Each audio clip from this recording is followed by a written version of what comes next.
अच्छा अच्छा था। आज तो हम 9th क्लास की सिलेबस स्टार्ट करेंगे। जो बैक पीरियड में हम 9th क्लास का सिलेबस है, वो सिलेबस किस तरह है, कितना यहाँ पर लेसन्स है, वो सभी लेसन में कहानियाँ और कविता और नाटक और जीवन चरित्र आदि सभी मिलजुल कर जो आपका इंडेक्स रखी है, और इसके साथ साथ बाद में जो व्याकरण भी वहाँ पर इस गद्य भाग में और पद्य भाग में या पोएम में जो ग्रामर भी आ सकती है, उसके बारे में जो लेसन के साथ ही व्याकरणों के बारे में विचार करेंगे। आपकी पहला एक जो कविता है 9th क्लास की, वो कविता का नाम जय जय भारत माता। आपको याद आ सकती है, यहाँ पर भारत माता की वर्णनों के बारे में यह कविता भरा हुआ है। भारत माता या भारत भूमि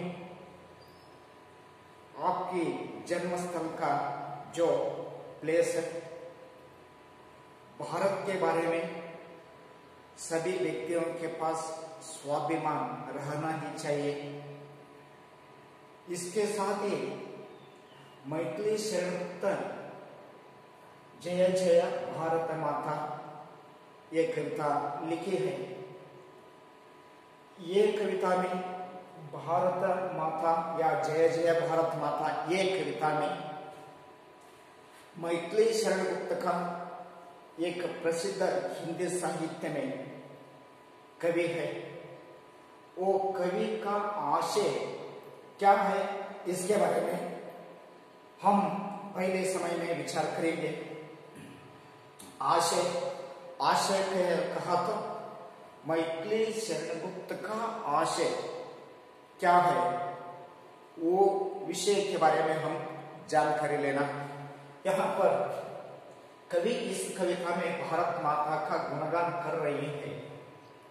कवि कहे तो मैथिली शरणगुप्त ने इस कविता कहे तो जय जय भारत माता ये कविता में भारत माँ की या भारत माता की अखंड भारत की भारत भूमि की जो गुणगान कर रही है, भारत माता के बारे में मैथिली शरणगुप्त में वो भारत माता की प्रशंसनीय कर रही है और भारत माता की जो गुणगान कर रही है।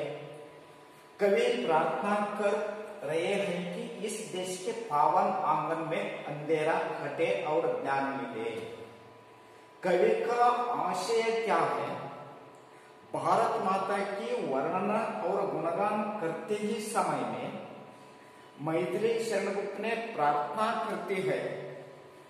क्योंकि क्या प्रार्थना करता है मैथिली शरणगुप्त ने, इस देश के पावन आंगन में, इस देश की जो आंगन है, ये भारत भूमि का या भारत भूमि का अपने मातृभूमि का आंगन है, वो आंगन किस तरह है, पावन है। वो आंगन पावन है, वो आंगन श्रेष्ठ है। इसके लिए भारत माता की आंगन है, जो आंगन किस तरह है, पावन है।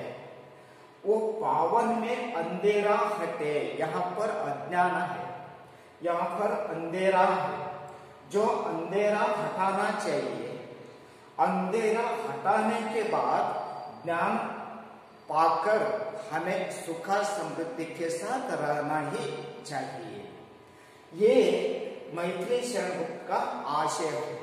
भारत भूमि का आंगन है वो आंगन पावन है, वो पावन में हमें सब रहती है, लेकिन हमारे पास जो अंधेरा है वो अंधेरा हटाना और बाद में अंधेरा हटाने के बाद में ज्ञान की प्राप्ति होना चाहिए। सब लोग मिलजुल कर भारत माता के यश की गाथा गाएंगे। सब लोग मिलजुल कर, सब लोग ऐक्यता होकर क्या करना चाहिए? यहाँ पर भारत माता की यश की गाथा गाएं। भारत माता की जो यश है, भारत माता की या अभिवृद्धि है या डेवलपमेंट है या अभिवृद्धि के साथ या यश के साथ हमें गाथा गाएंगे।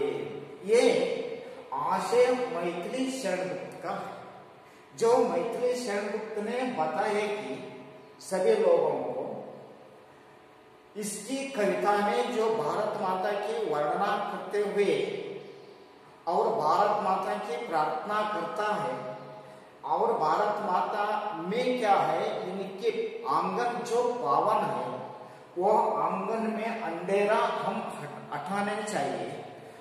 अंधेरा हटाने के बाद वहां पर ज्ञान प्राप्त करना ही आवश्यकता है।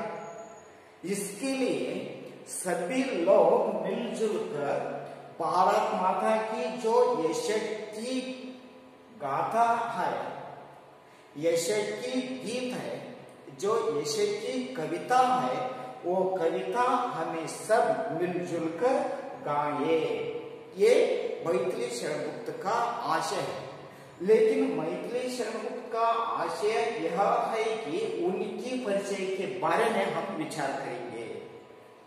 मैथिली शरण गुप्त के बारे में पहले हम विचार करेंगे।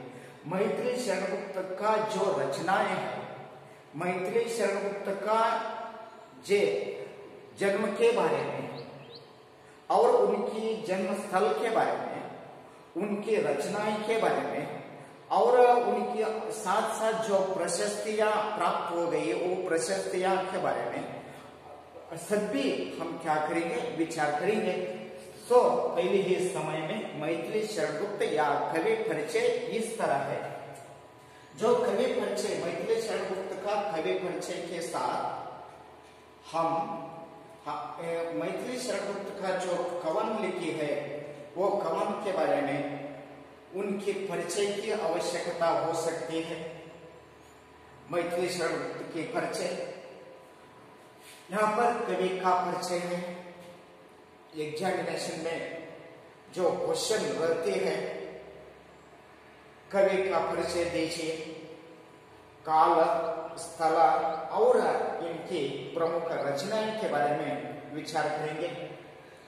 राष्ट्र कवि मैथिली शरण गुप्त जी, मैथिली शरण गुप्त राष्ट्र कवि है।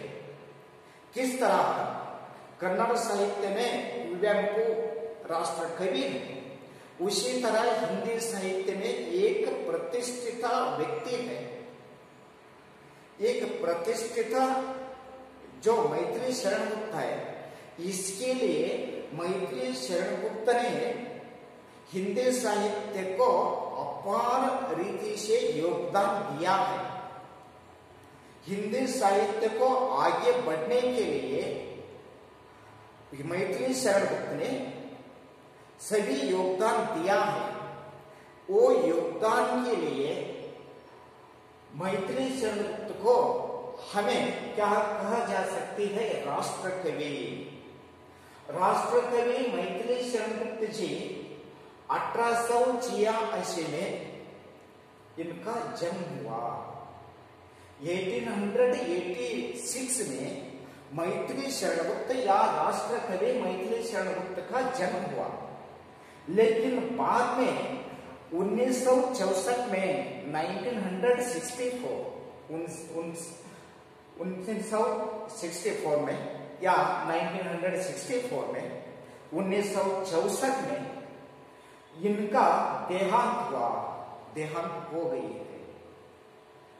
मैथिली शरण गुप्त जी का जन्म चिरगांव, झांसी जिला, उत्तर प्रदेश में हुआ।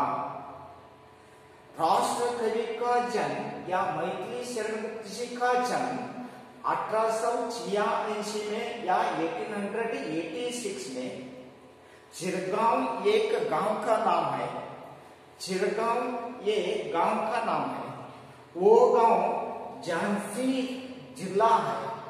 वो झांसी जिला कहाँ है? उत्तर प्रदेश में है। उत्तर प्रदेश में झांसी जिला है।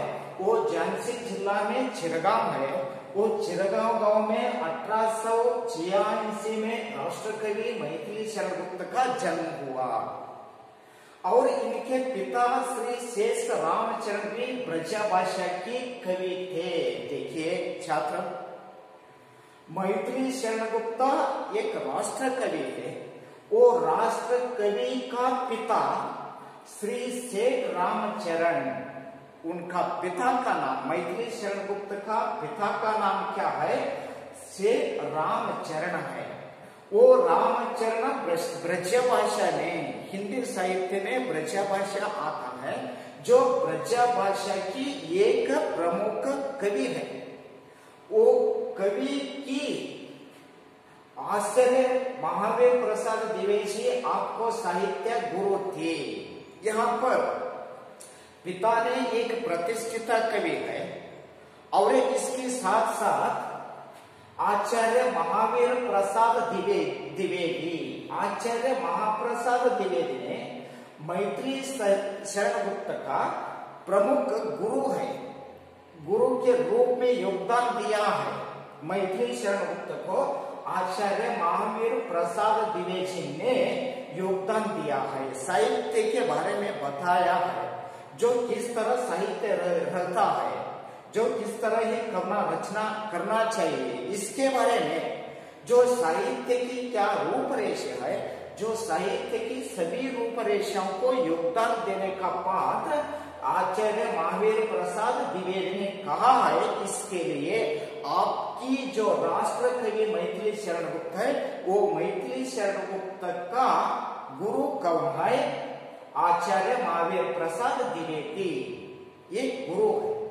अपने प्रबंध में काव्यों तथा खंड काव्यों की रचना की है। अपने प्रबंध, यहाँ पर राष्ट्र कवि मैथिली शरण गुप्त का जो प्रबंध है, वो प्रबंध काव्यों तथा खंड काव्यों की रचना की है। काव्य, यहाँ पर खंड काव्यों, काव्य और खंड काव्यों में भेद हो सकता है, वो अलग है। इसके लिए काव्यों तथा खंड काव्यों की रचना की है। खड़ी बोली के विकास में गुप्त जी का योगदान अनन्यतम है। खड़ी बोली विकास में, जो खड़ी बोली पहले समय में उतना ही रीति से विकास नहीं था, वह समय में गुप्त जी ने खड़ी बोली को विकास करने के लिए अनन्य रूप से यहाँ पर योगदान दिया है और साहित्यिक सेवा के समानार्थ सन 1961 ईस्वी में उन्होंने पद्म भूषण उपाधि मिली थी।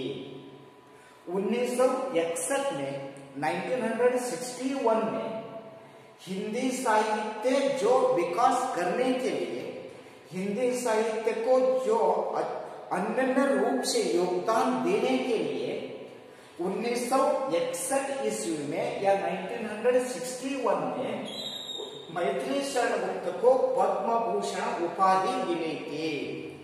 राष्ट्र कवि मैथिली शरण गुप्त है, जो मैथिली शरण गुप्त को हिंदी साहित्य विकास करने के लिए, हिंदी साहित्य को डेवलपमेंट करने के लिए उनको क्या मिली? पद्म भूषण उपाधि मिली थी। पद्म भूषण उपाधि में 1961 ईस्वी में या 1961 में मैथिली शरण गुप्त को पद्म भूषण उपाधि मिली थी। बाद में साकेत महाकाव्य पर आपको गंगा प्रसाद पारितोषिक मिला था। देखिए छात्रों, साकेत एक क्या है? वो साकेत महाकाव्य है। साकेत क्या है? महाकाव्य का संकलन है। जो साकेत महाकाव्य पर राष्ट्र कवि मैथिली शरण गुप्त को गंगा प्रसाद पारितोषिक मिला था। पहले 1961 ईस्वी में हिंदी साहित्य को जो डेवलपमेंट करने के लिए राष्ट्रकवि मैथिली शरण गुप्त को 1961 में या 1961 में पद्म विभूषण प्रशस्ति जो प्राप्त हो गई थी, और बाद में मैथिली शरण गुप्त ने महाकाव्य रचना की। वो महाकाव्य का नाम क्या है? साकेत है। वो साकेत को गंगा प्रसाद से पारितोषिक प्रशस्ति मिल गई या उपाधि मिली थी। आप राज्यसभा के मनोनीत सदस्य रहे। उसके साथ साथ राष्ट्रकवि मैथिली शरण गुप्त ने राज्यसभा है जो राज्यसभा के मनोनीत सदस्य रहे। वहां पर मैथिली शरण गुप्त ने आगे चलकर राज्यसभा के मनोनीत एक सदस्य बन गई थी। इनकी रचना के बारे में विचार करेंगे। पंचवटी, जयद्रथ, रंग में भंग, भारत भारती, अनघ, नहुष आदि की महत्वपूर्ण कृतियां हैं। मैथिली शरण गुप्त का जो महत्वपूर्ण कृतियां के बारे में विचार करेंगे। पद्म भूषण प्रशस्ति मिली थी और पारितोषिक प्रशस्ति मिल गई थी और राज्यसभा की सदस्य भी है। और इसके साथ साथ हिंदी साहित्य को जो प्रोत्साहन देने के लिए, हिंदी साहित्य को जो विकास करने के लिए आप ही रचना की गई प्रमुख कृतियों के बारे में विचार करेंगे। अच्छा छात्रों, बहुत ही याद में रखिए, मैथिली शरण गुप्त जी का कृतियां के बारे में एग्जामिनेशन में जो क्वेश्चंस आ सकती है, जो कवि परिचय लिखने के समय में ये जरूरत पड़ती है। पद्म भूषण 1961 ईस्वी में मिली थी और उसके साथ साथ साकेत महाकाव्य को गंगा प्रसाद से पारितोषिक भी मिली था और उसके साथ ये राज्यसभा का सदस्य भी है। और इसके साथ मैथिली शरण गुप्त का जो कृतियां है वो कृतियां इस तरह है। पंचवटी और इसके साथ जयद्रथ वध, रंग में भंग, भारत भारती, अनघ, नहुष आदि मैथिली शरण गुप्त का महत्वपूर्ण कृतियां है। आपकी भाषा सरल, सरस और शैली रोचक है। इसके साथ मैथिली शरण गुप्त ने जो कविता लिखी है वो कविता जिस तरह है, ये भाषा सरल है और पढ़ने के लिए सरल है। जो वो शब्दों का मीनिंग के बारे में बहुत ही कठिन रूप से मैथिली शरण गुप्त ने न लिखी है। मैथिली शरण गुप्त ने बहुत ही सरल रूप से ये कविता लिखी है और जो रचना करने का शैली है वो शैली भी बहुत ही रोचक है। इसी तरह आपकी कविता है जो पहला कविता जय जय भारत माता, ये कविता का लेखक है, ये कविता का कवि है। जो कवि वो अपने ही विचारों के साथ वो जय जय भारत माता की वर्णना किस तरह करती है, वही विषय के बारे में हम बाद में विचार करेंगे। यही सब क्या है जो कवि परिचय है। फिर से कवि परिचय के बारे में, इनका जन्म 1886 में इनका जन्म हुआ। इनका देहांत या स्वर्गवासी 1964 में इनका देहांत हो गई थी और इनका जन्म का स्थल